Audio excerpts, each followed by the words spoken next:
Okay, we'll come back into open session, and with that, I don't have anything to report out. I will confer with our executive director and council about proper order about things, so we'll do that after this meeting, and if need be, bringing the actual items back to the board. So, okay. You have no report from closed session? Nope, you had it just right there. That was it.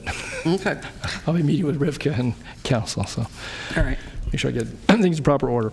Okay, with that then, we'll go to item 4, which is our presentation. I Street Press Annual Report for 2017. Jerry Ward. All right. Good afternoon. Here comes the press man himself. Hey, Jerry. How are you doing? Pretty good, Jerry. I'm Jerry Ward, for those of you who do not know me. Some of you do. I'm a librarian at the Central Library. I've worked for the system for 28 years. For the last 5 years, 5.5 years, yes, 28 years.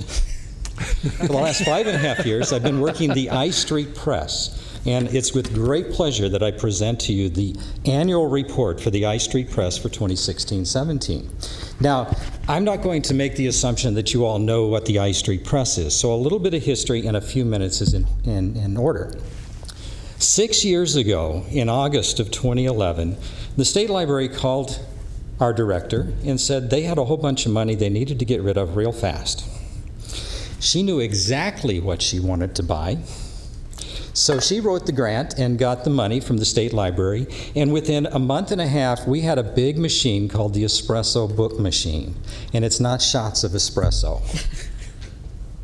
The Espresso bookmaking machine by On Demand Books will actually manufacture a book from 2 files, a book block and the cover file, in about 5 minutes. It prints the book, it prints the cover, it binds it together, and it trims it to size, and it delivers it out a chute.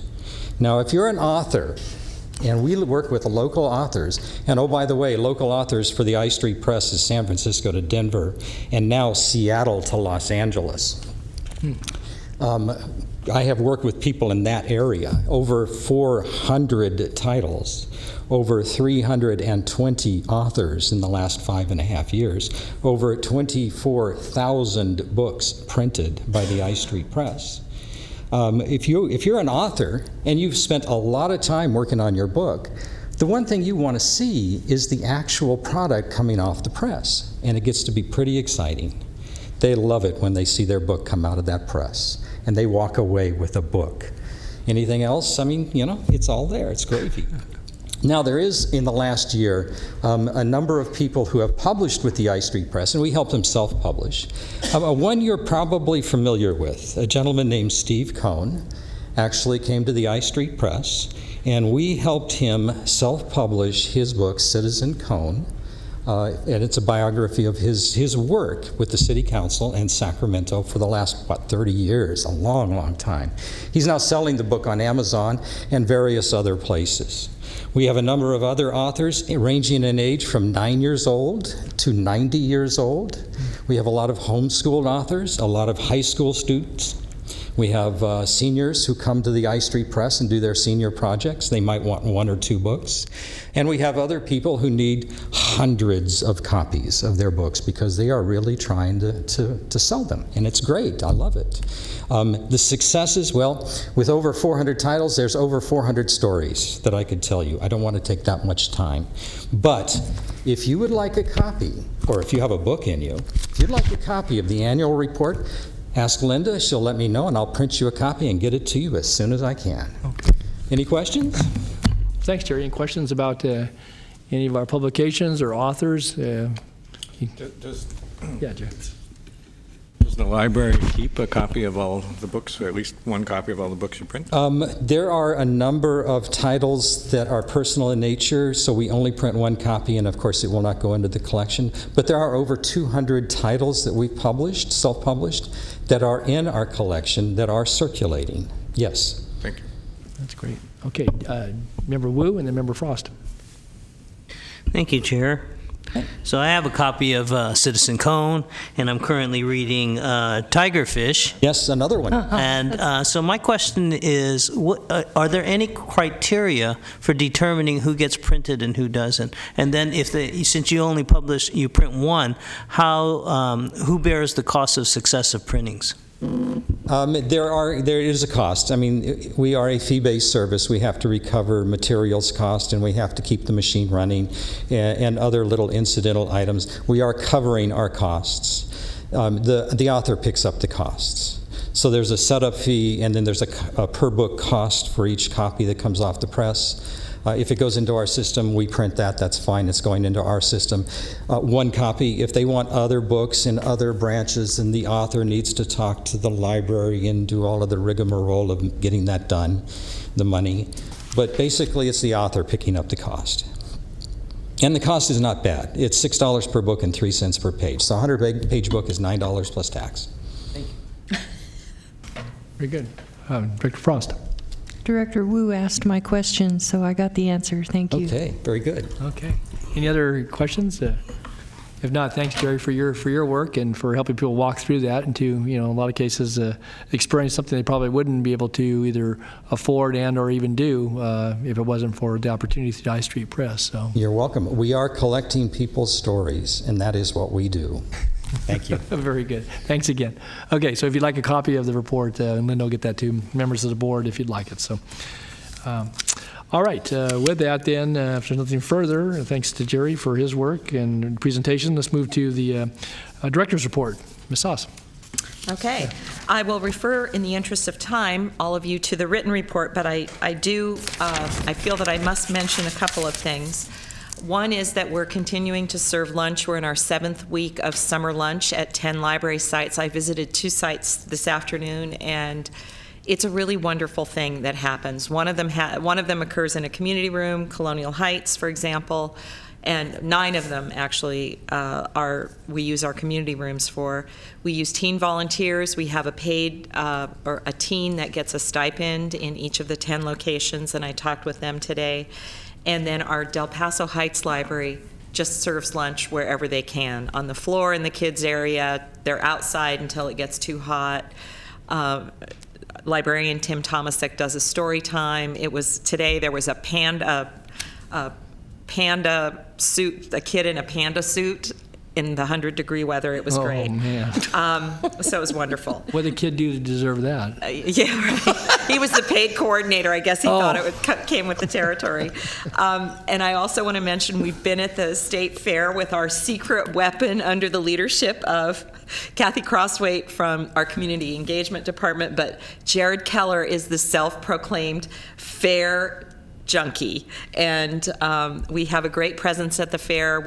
There have been days when we've had almost 2,000 people.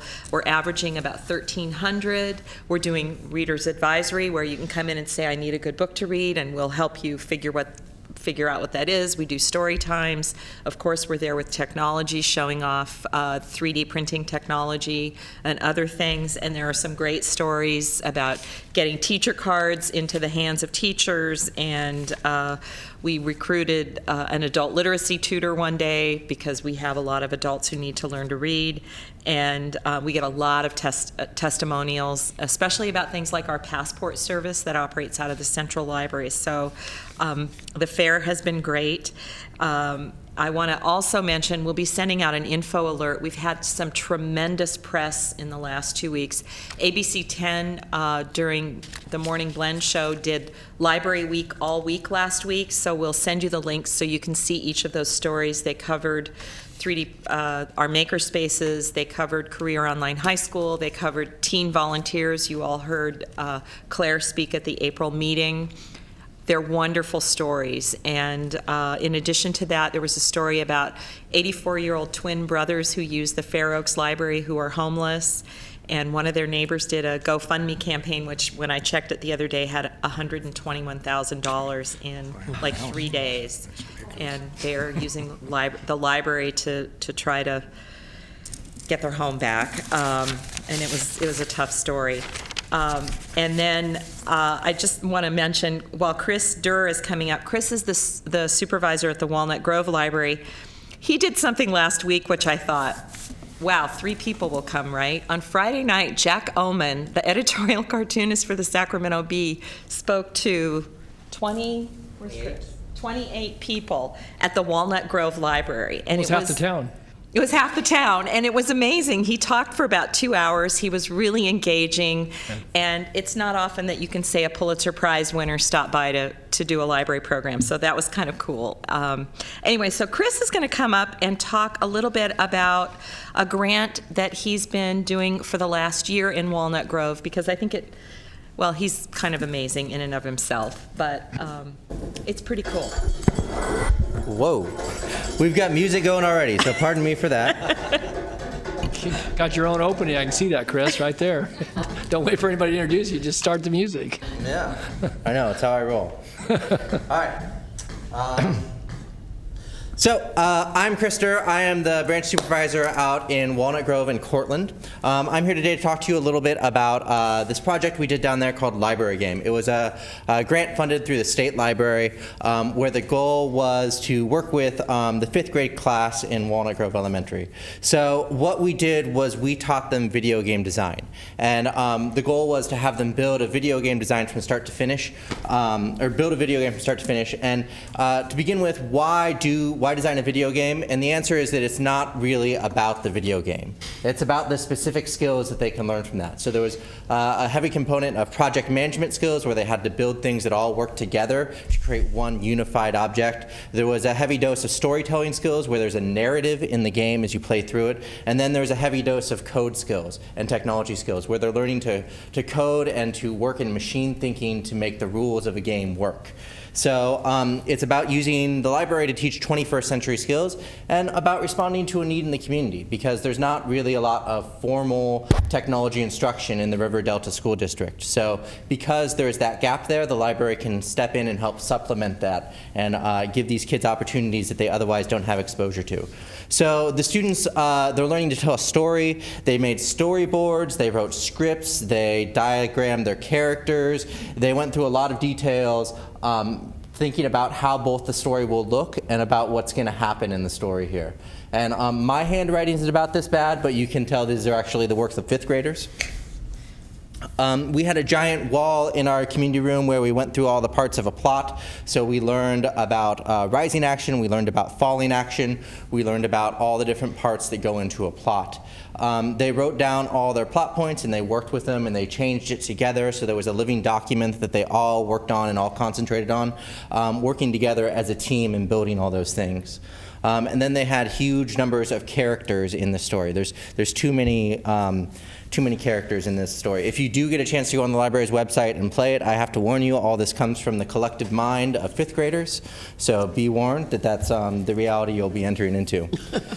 Lots of project management that came about through this. The second ambition of the project here was to teach students project management skills, so they were working cooperatively on one project. We had an agenda that we set every day where we went and worked on the specific things that each party needed to have done. We had an object list of all the different art assets that needed to be created. We worked via Skype to talk with a video game developer, someone who has a lot of experience building video games, and he taught the students one-on-one virtually without having to come to the library. And we also talked about like genre. We brought in other librarians via Skype so that they could talk to the kids and that they could learn about how their game fits into a larger narrative tradition and things like that. We had podcasts throughout the project here where they described their own experiences and reflected on what they were doing, and then also had to work with each other. And one of the great parts about that too is that it involved lots of sound editing. So they had to edit their podcasts so that there was a coherent message that went on. We did lots with technology skills, lots of machine thinking and logical thinking, a little bit of actual coding, lots and lots of troubleshooting, working with files and file types as well as visual and audio data. So they created all the graphics for all the different characters here. It's all done in a very pixelated style. And you're going to see in the game that they really had to think the things through. So if you have a character that's going to be moving across the screen, you need to have them in different positions for the art so that you can visualize them moving. They worked with the music with the game. Here's some of the music that they made. We did it with a variety of tools. We had electronic drum sets and keyboards that they could use to actually do the music physically, but we also had sound editing software where they could bring in loops and bring in mixes and edit the sound all together. The program that we used to teach the code was called Game Salad. It's a content management software here that can make the game that they create and port it into HTML so it can be used on a web page. It can be ported to the iOS or to Apple or to Android, excuse me. So it has all these different capacities where they can push it out to a broader audience. Here's an example of what Game Salad looks like. This isn't our game, this is some professional game. But you can see that they have the different sprites and actors that they work with, and they're going to assign rules to them. So what did it look like for the project here? There was 2 hours every Thursday. The teachers actually ended up giving up some instructional time to make this work. So they brought over some of their kids during their class time, and they worked in the lab to make it happen. And then, and additionally, on Friday, we spent an hour specifically editing things. So we built code, we built levels on Thursday, and then on Fridays, we go back and fix all the mistakes we made when we were doing that. Anything short of writing the code on Fridays. And then it was my job to keep up with the principals, with the teachers, make sure all the partners were in place, make sure the parents knew what was happening, and coordinate with all those bodies so that everyone could be where they needed to be. So why share? I think this is a really key example of the library identifying a community need and stepping in to fill that need. As I mentioned, the school doesn't have sort of formal technology instruction, but giving kids exposure to this type of technology is, by research, proven to be very effective. Particularly women who have exposure to computer science concepts before they enter university are 10 times more likely to study computer science at university, according to code.org, and Hispanic and African American students who, before they go into university, have exposure to computer science concepts are 8 times more likely to study computer science. So this is a community that's really rural. Access to computers at home, access to technology is not in excess in this area. So being able to step in and give these students opportunities, I think, has a real value and real place for the library.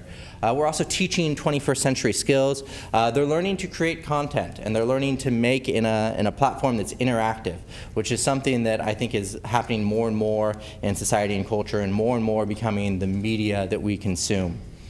And there's a decent amount of analysis behind this particular grant. So one of the strategic missions of the library is to expand the world of possibilities to enrich people's lives. I think that this has very long-term implications for how these students' lives can be enriched. So that's the game in the nutshell. There's a bit of the game you can see on the library's website if you go to saclibrary.org, and then 5th graders in their world of creation. You can get a nice write-up of the game on here. You can see the students. And down at the very bottom, you can play it if you so dare.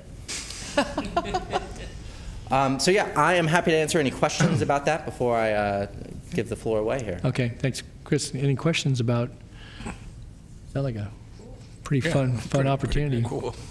Well done. I run a tech company, and introducing kids in the way you're doing. So you need to show them how to use the mic. Oh, yeah, I'm sorry. Gary, just push your mic. Oh, I don't know how to use technology. Yeah, though. you do. That's a shame. Yeah. It's critical that we become a stellar place to where this type of technology gets introduced to kids, not just rule, but also in the other areas, because making technology fun and coding especially will be big jobs and big money in the next generation. So the more we can introduce what you're doing into more libraries, makes libraries even more relevant in all communities, including Rancho. Yeah, it's a type of information literacy. I agree with everything he says, but the question is, how did you decide what school and the grade to be a part of this project? So that's a tricky question. Partially, I worked very closely with partners, and I know that there's a really strong principal at the Walnut Grove Elementary School, and I'm in 2 libraries, Bates Elementary and the Delta and Walnut Grove Elementary. The principal at Walnut Grove is really a stellar principal, and she's really strong and a very strong library advocate, so it makes it easy to partner with her with that. After speaking with her at some length, we decided that 5th grade was the right grade for it because of the class of kids that was coming through, and because it's sort of the floor of where those skills, that sort of logical thinking, is really going to be taking hold. So that's why we chose to do the 5th grade instead of the 6th grade, which is how high the River Delta School District goes to in Walnut Grove. Good. Supervisor Frost. I think that is so amazing, and I'm wondering if all the librarians in the library district are coming together and talking about things that you're doing so that, I mean, are all the other libraries aware of things like this? This is amazing. Yeah, so we've presented about this internally to staff a couple of times, twice actually, and we have had an email go out. Right now we're in talks with 2 other library staffs at actually really regionally different locations to begin training on trying to do this in the next year. The equipment that's used for it, there's about $15,000 worth of technology that we purchased, and it's funded through an LSTA grant, which is done by the State Library, and it stipulates that we need to use the equipment for similar purposes for about 5 years. So we're aiming to try and replicate this with lessons learned in other locations. That is an ambition. Great job. Congratulations. So there, and just on that question, so then there's support for the staff that go behind it. You got to have the cooperation of the schools, it sounds like, but that, you know, you've got the hardware, or at least a good portion of the hardware and some of the software, I trust. So what else? Yeah, the majority of my time was probably spent in coordinating things. That was probably the greatest time commitment that I had, just making sure that I could have all the bodies in the room at every given time, because schools, you know, kids are very, very scheduled. So that does take a really strong commitment, and it does take a strong partnership. But I think that we're ideal to leverage those things, because that's what we're constantly building throughout our library communities. So it's not so much the dollars, although there may be, I say somebody give us some instructional time and so forth, but it's actually having the commitment so that you could get the release of the students, certainly the cooperation, obviously the parents and others, and have a library location where you could do this. And the talent. Well, yeah, obviously talent. I was assuming that. Well, I guess my point being here, if somebody wanted to sponsor one of these, recognizing you have the hardware and software, you've got, you know, the talent that can share that with others. Is there kind of a base cost? If, you know, do you need $500 to provide for, you know, say you had a civic organization or somebody up here, you know, was able to, you know, to wrestle some you know, support. What does it take to put one of these on? And maybe vary from place to place, but, you know, what sort of funding is needed? Yeah. So I think I understand your question, and it's a really good one. So for the cost, there's a couple of flat costs that aren't going to change regardless of how many times you replicate it. Namely, that the software that we use, Game Salad, you have to license it, so it's not free to download this source code here. Keep hitting this thing. That's right. It's not free to download the source code, so there's a licensing fee with that, but it's pretty minimal, and it's by the seat. So I bought 5 seats for it, and the kids worked in pairs to do it throughout the thing, and then we switched across the process there. But I don't know the exact figure right now, but well, maybe again, you know, working through RIFCA, certainly could communicate that with us. So if there was, you know, a desire and, you know, certain you know, school district or geographically in a community, and or, you know, somebody up here, you know, wanted to reach out to another organization to sponsor it in a particular library or school setting, we could do that and have an idea what it would take. Obviously, still requires the coordination. I get that, but as far as the underwriting for some of those basic things that you got to have, even if you had the cooperation. So, yeah. Okay, good. We have an idea. Sorry. You do. Okay, you do. All right, let's hear the idea. Well, to be continued, sorry. Okay, all right, very good. Okay, well, so it sounds like you obviously are inspiring others, both here at the board, but also within the library management, and it's a great. Now, is there a 30-second clip you could play of this, or is that dangerous because you didn't even want to draw us into the game? But No. If you guys want to watch me play video games, we can do that. Very quickly. Do you want the presentation queued Yeah, back do you up? mind? I thought we were done. Okay, so.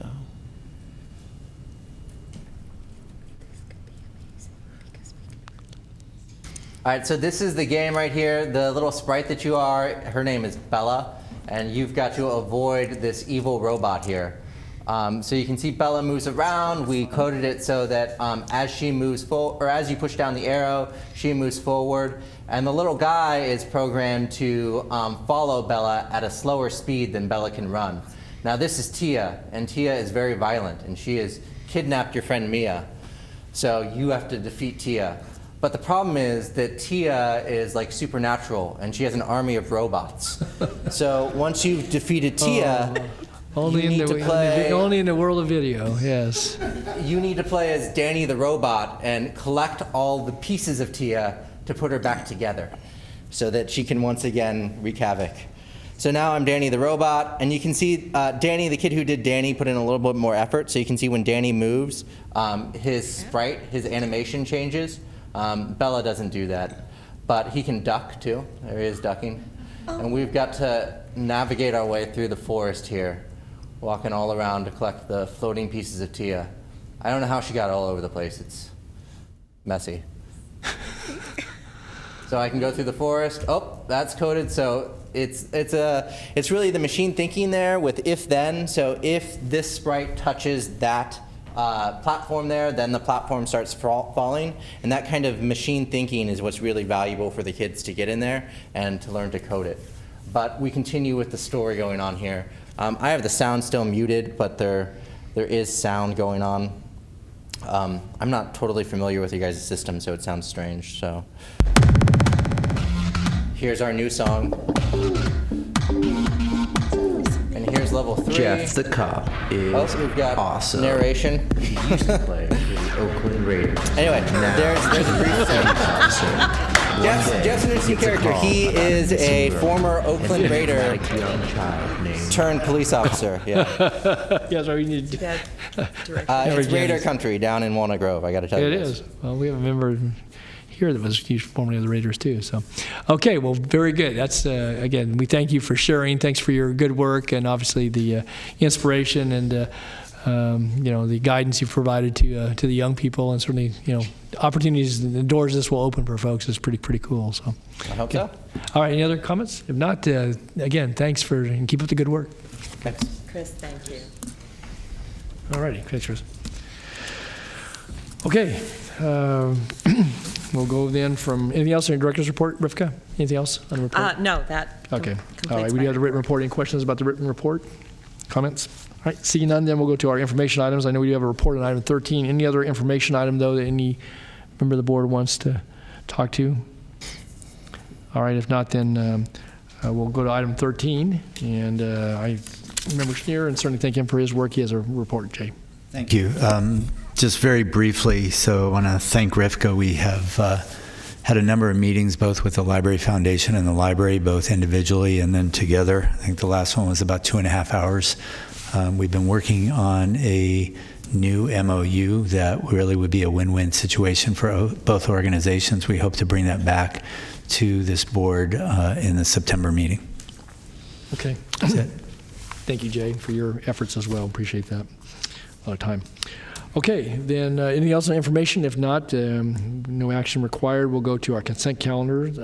We have items 14 through 17. Anything else to call out, Ms. Beamer, on any of those items? Anything else to call out on? Okay. I'll move consent. No. Okay. All right, moved and seconded. Moved by Member Schneer, seconded by Member Slowey and Wu, so you can take your pick who you want to call the second on. And if nothing further, then just a voice vote. All those in favor? Aye. Opposed? Any abstentions? Any recusals? Seeing none. I had no one sign up to speak from the public on any of those items. And so we do go to item 18, reports, ideas, and questions from board members. I'll look down the line to my right. Anybody? Again, welcome members Wynn and Gatewood. And I'm going this way. I'm going to my left. And I go down, Ms. Frost. Gotcha. Well, I just wanted to thank Rivka for making the time to come out to Orangevale tomorrow to look at a possible library location property that we have kind of identified. We don't know if it's going to work, but we have folks from the county real estate and Rivka, and we've invited the Orangevale Rec and Park. So we're hoping if that location will work out, that we may be able to make some adjustments to our expectations over, I'm not sure if it's decades, I know it's years. It's decades. I think it's decades.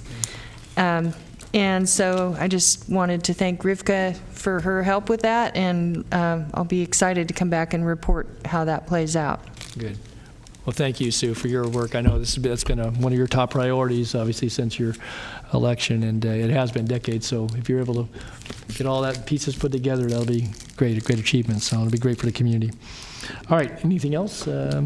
Seeing none, then moves us to adjournment, and I will just announce that our next meeting is Thursday, August 24th, right here in these chambers. And anything else, Ms. Beamer? Do you need? We had a special adjournment that we wanted to do. Oh, we do. That's right. Thank you for reminding me. I had it in my notes.